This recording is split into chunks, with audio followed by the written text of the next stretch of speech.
Сварочный шов ложится ровно. Готов еще один узел будущей конструкции. На полу сооружения издали напоминающий книжный стеллаж из металлических трубок. А вот и деревянные панели. Но это не мебельная фабрика. Перед вами будущее чеченского авиапрома.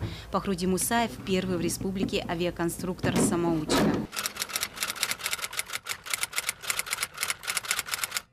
Я мечтал когда-нибудь, если удастся, сделать что-то подобное летательное или авто, или плавающее, что-то такое. Такие люди всегда идут наперекор. Что там Boeing Airbus? Крылатую громадину на гигантских заводах можно сделать. А вы попробуйте собрать мини-самолет из ничего. В ход идут дерево, нержавейка, австрийский двигатель. А еще масса материалов, которые обычно конструкторы могут просто даже не заметить. Пахруди уверен, все склеится, сварится точно по лекалам мечты и выстраданному замыслу.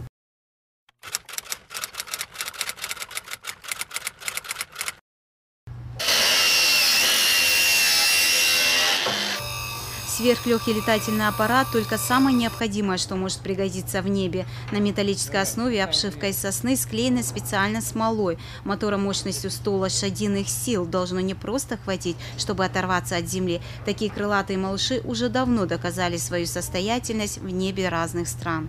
Именно вот эта вот модель самолета, она относится к классу сверхлегких летательных аппаратов, который принята в мире, такая классификация, до 500 килограмм.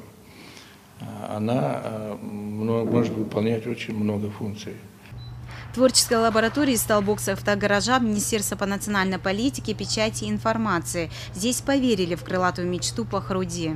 Такого типа самолеты в нашей республике нужны, конечно. Они будут востребованы во всем народном хозяйстве нашей республики. И в геодезии, и в сельском хозяйстве, и в по линии МЧС.